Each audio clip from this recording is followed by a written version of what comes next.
second or third step without getting rid of the sins. How does that? No, so if everyone is going to sin, I'm going to sin, you're going to sin, en tzaddik shelo yichta. Everybody's going to sin at some point, and then you do tshuva for that. Everyone sins. Everyone sins. The person who's doing Kiruv?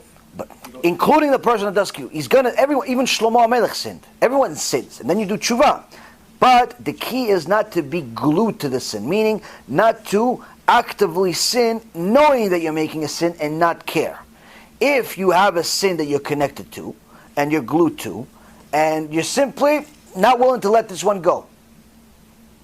Guy has a girlfriend, he knows he's not allowed to have a girlfriend. Not willing to let her go. Whatever Kiruv he's doing right now, there's no way that's going to work. Why? Because for that moment, whenever he has this mindset that he's not willing to let this one go, he is someone that's unfortunately not considered part of Amcha for that particular issue. Why? He's simply canceling a part of the Torah.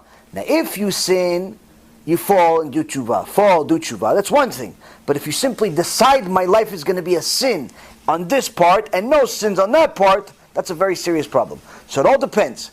If a person wants to do serious tshuva, he has to stop the big sins and he has to make sure he stops the sins that he knows about. And that may take him time, but he has to stop them. Kiruv may help him get the merit, to get the strength to stop sinning. But as far as the Kiruv itself being effective to get many people to do tshuva, that only happens if he has mamash merit, like serious merit. There are many people that try to give lectures or give CDs or share things and do different things, but the results are minimal in comparison to other people. And it's not because the other people are better speakers or they give more CDs out or they have more money. It's not because of that. It all depends on the merit of the person. Where the merit comes from how he, number one, cleans himself up or herself up, make themselves holy. So that's the stop sinning. That's the stop sinning part. You have to make yourself kadosh or kedosha. That's the stop sinning part. Second thing is mitzvot, mainly learning Torah. The more Torah you learn, the more holy you're going to be. After you do those two things, come mesirut nefesh, sacrifice. Sacrifice for the sake of Am Yisrael, sacrifice for Torah, sacrifice for the sake of HaKadosh Baruch Hu. Now, all of these different parts, they may come all at the same time, they may come at different times. And you're going to be tested in different ways. But the point being is that it's not that one guy is able to do Kiruv because he is a good speaker, and one guy can't do Kiruv because he's a bad speaker. No. Sometimes you have the worst speaker in the world do the most amount of Kiruv. One example, Moshe Rabbeinu. Moshe Rabbeinu, worst speaker in history. He had a stammer and a stutter. In so many words, can't talk. Can't talk. Imagine if instead of me speaking to you, it would be like you had A, and you B, and you C. That's Moshe Rabbeinu. That was Moshe Rabbeinu, unless he was teaching Torah. When he was teaching Torah, there was a Kadosh Baruch Hu speaking from his throat. Worst speaker in the world without Torah. With Torah, Kadosh Baruch Hu spoke from his throat. So it's not that one is a good speaker, bad speaker. What Moshe Rabbeinu have over everybody else, aside from the fact that he had amazing midot, he was the most anav, most humble person of all, mesirut nefesh. He was willing to sacrifice his life for Am Yisrael. So aside from learning Torah, fulfilling Torah, doing, perfecting his midot and so on, he's willing to sacrifice. So he did not succeed because of his natural human skill sets. He succeeded because of his maasim, his actions. When a person's actions show Hashem that he cares and he wants to be holy, he wants to be a representative of HaKadosh Baruch Hu, he or she can succeed in getting all of Am Yisrael to do tshuva. When he's showing that really he's trying to make himself successful, not so much. One of the examples is somebody came to Rabbi Ponovich, and Rabbi Ponovich had an event. One thing that Rabbi Ponovich had, he had always had people looking to hear him speak. Always wanted to hear him speak. Rabbi Ponovich had a huge yeshivot and mosdot and helped orphans and the needy and so on. He mamash built a Torah empire and needed millions and millions of dollars to support this. So he would have different events and people would donate money. And the Rabbi Ponovich one time was one of the events, and a guy that came from Slabotka came to the event to raise money. He didn't know it was the Rabbi Ponovich's event. He came to speak. But as soon as he saw the Gdol Ador is over there, okay, I'm not going to raise any money today, but okay, whatever, I'll give them a Dvar Torah. I'll give them a Dvar Torah, and I'll just sit there and listen to the Rav speak. So before he went on, he spoke to the Rabbi Ponovich. Who are you? So I have a yeshiva, a small yeshiva in Slabotka, trying to raise some money, that's what we're here. Oh, okay, Baruch Hashem. Chazaku Baruch, Chazaku Baruch. How many people? This, that, what do you do? Okay, Baruch Hashem. Okay. He went and spoke, gave a little Dvar Torah, and then the Gdol Ador comes. Rabbi Ponovich speaks and he starts telling people the things that break your heart. What happened in the Holocaust. How they tortured Am Yisrael. How they starved. How they were murdered. How they took babies and tortured. All types of horrible, horrible things. Mamash breaks your heart. And then all the things of what they're doing now, and how they're learning Torah, and you're taking these babies and turning them into Talmidei Chachamim, and so on and so forth. And everybody's already excited because, Baruch Hashem, you broke our heart, but you're lifting us, Shtabach Shimo. So people are starting to take their checks. In those days, there's no PayPal. There's no Venmo. Nowadays, people took their checkbooks everywhere. So people started to write checks. But before he finished, the Rabbi Ponovich says, I know that all of you came here with a giving heart, and you're here to give, but I ask you to please, everything that you were planning to give it to him. Don't give it to me. The Rav, the visitor, shock of his life. Why? The Rav has millions of dollars of expenses. He has yeshivot. He has this. He needs the money. Why? I mean, just this whole event for him. Why is he giving me the money? He goes, no, for the Rav. He goes, we'll talk later. Okay. Everybody, now they see he's giving it to them. They decide, you know what? Let's give him more. Raised enough money to support his yeshiva for 3 years. After a few years, the Rav got together with the Rav Miponovich again. He saw him again. He says, Kvod Rav, I really appreciate what you did, but I have to ask you, why? The Rav has all types of buildings he has to build or he has to support. Why would you give it to me? And the Rav Miponovich tells him something that we all have to learn from. He says, what am I here for? What am I here? To build buildings? Am I here for people to say I'm a big rabbi? What am I here for? I'm here to make sure there's more Torah in the world. Now, yes, I have mosdot, I have yeshivot, and I have all that stuff, and we need the money, of course. But while I was talking, I realized, mamash siyata dishmaya, that if I tell everybody to donate to you, they're by default going to realize that I'm not here just giving them a lecture so they can give me money. I'm here for the sake of the Torah, and they're going to end up donating more money to you than they would donate to me. And what does that mean? That would mean there'll be more Torah in the world. So what do I care if they donate to me or they donate to you? They donate more money, there's going to be more Torah in the world. Ishtabach Shemo. How many rabbis in the world do you have such like this? Sometimes you walk in, or I walk into a shul, people sometimes get excited. They say, oh, rabbi. Who's the only one who's not excited? The rabbi.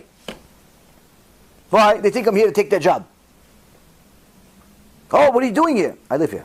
Oh, you're staying here for a while? No, I'm just here for tefillah. I'm leaving soon. Oh, okay. Where do you pray? What difference does it make? Let me just pray. Leave me alone.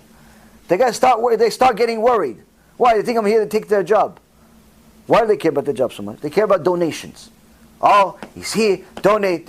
One time, I gave a lecture at one place, and I don't ask people for donations, I don't charge for speeches, nothing. Except you people. I charge you guys $1,500 a head. Pay Sonny at the end. And Venmo, send Venmo. So anyway, I don't charge anything, but somebody invited me to an event, and I spoke, Baruch Hashem, there were some people there. And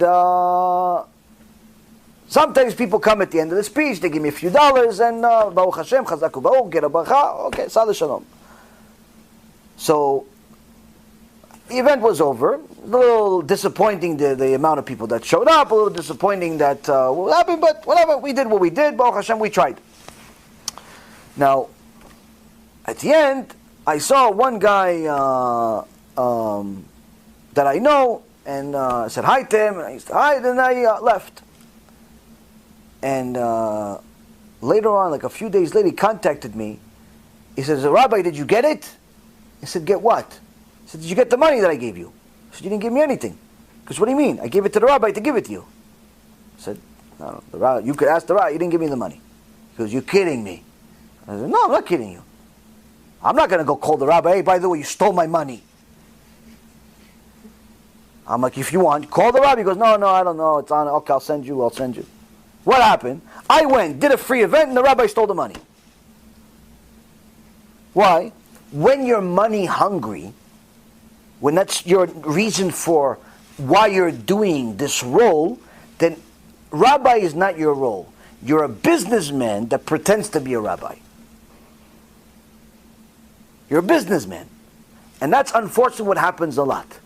If you are worried about money, you should not be a rabbi. Should not be a rabbi. Yes, of course you need money to build, and you need money to support, and everything costs a ton of money, 100%. But if that's the reason why you're doing it, you shouldn't be a rabbi. Why? Go be a businessman. Go open some mall. Go build buildings. Go do real estate. Go be a doctor. Go be a lawyer. Go mow lawns. Do whatever. Don't be a rabbi. Why? You're not supposed to be doing it for money. And that's what happens many times, is people get impressed. Get impressed when they see, oh, this rabbi built a yeshiva, he's got 300 kids there, Baruch Hashem. One of the Gedolei Ador saw that his Talmidim were impressed by a rabbi that opened a yeshiva, he's got 300 kids. And every time he would come to the yeshiva, he would dance with them. Dance with the kid, wow, he's such a tzaddik. Such a tzaddik, he's dancing with his kids every time, every day he comes to the yeshiva. What a tzaddik he is, right, Rabbi? He says, I don't know, does he dance when somebody else opens a yeshiva with 300 kids? Meaning, is he dancing because of the Torah that he's producing and that's in the world now? Or is he dancing because he succeeded? Because if he's dancing of the Torah that's being produced, then he should be dancing just as much if somebody else did it. If somebody else opened a yeshiva next door to him with 3,000 kids, would he dance just as much? Or he'd say, can't believe he beat me. I can't believe he opened a bigger bit knesset than me. I can't believe his campaign worked. Can't believe he raised $100,000. Why do you can't believe? Why are you hating? If you're hating, that means you're not a rabbi. That means you're not holy. That means you're a businessman. And that's what happens many times.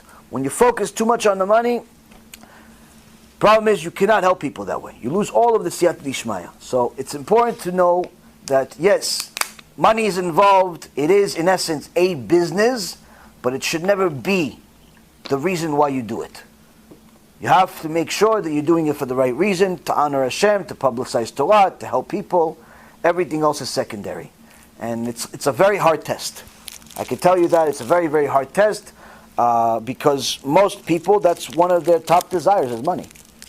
That's their diet. They think that money means safety, money means security, money means success, and so on and so forth. And that's how you measure yourself. This is also the reason why I personally, for myself, one of the things that I do for myself to help myself is I don't talk to people about money. If people call me, oh, listen, I want to donate. Can I call you? No. Call Naomi, call Batya, call somebody else, call Ghostbusters. Don't call me. Yeah, but I want to talk about something else. Oh, something else I'll talk to you about. Something else I'll talk to you about. Money, don't talk to me about. You want to donate? Donate. It's on you. Don't you raise money? No. I don't raise money. I press share on the internet. Anyone wants to donate? Donate. That's what I do. Other than that, I don't talk to anybody. I don't convince anybody for money. Why? Because I know I'm a businessman. I was a businessman for my whole life. If I call you, I'll convince you to donate your mother. If I'm trying to sell you, you'll donate your parents, your dog, your cat, you'll donate everything. But that means you'll never listen to me again. And that means I can't help you anymore. If I put on my salesman hat, If I put on my salesman hat, yeah, we'll get the money, but we'll lose the siyata dishmaya. We'll lose everything. And it turns into a business. I don't want to be in a business. If I want to be in business, go back to Wall Street. Pays better. You understand? So, it's a rule for myself that I do for myself. That to help myself, my own yetzara, don't talk to people about money. You want to talk about money? Call one of the people, call the assistants, call the people that deal with it, tell them what you want to donate. They'll take your little credit card, they'll give you the address, that's it. Yeah, but I want to donate a lot. Donate a lot, donate a little, donate whatever you want. Don't talk to me about money. Don't want to do it. Why? It's just I know my yetzara. You start to, people always try to say, oh, listen, Rabbi, I want to do this. Do whatever you want. Let's move on to the next conversation. Next. I'll talk about your money for you. I'll help you with your money, of what to invest in. You need one of my students is now opening a new factory, and he wants to do all these different things. He asked me for help and guidance about that. No problem. I'll help you for free. But you want to start talking to me to convince you to donate? Never. Never happened. The day I start asking you guys for specific things and start convincing you guys, hey, listen, do me a favor, we have a campaign. I start doing that, delete. Delete my number, delete everything. Why? No siyata dishmaya. I'm serious. Cannot do both. Cannot be a businessman and someone that helps people at the same time. Spiritually. Can't. Now, Rabbi Ponovich himself suffered a lot because of this.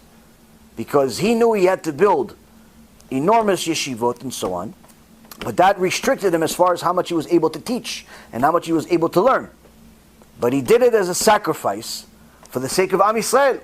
So it's not necessarily a bad thing to raise money. It's just that it limits your ability to teach, it limits your ability to help people specifically. Why? Because again, people are usually not going to look at you the same once you become the guy that asks them for money constantly. Now, if you have your assistant do it, you have somebody else do it, no problem. But if you're the one that does it, it becomes problematic. So, and that's what happens a lot.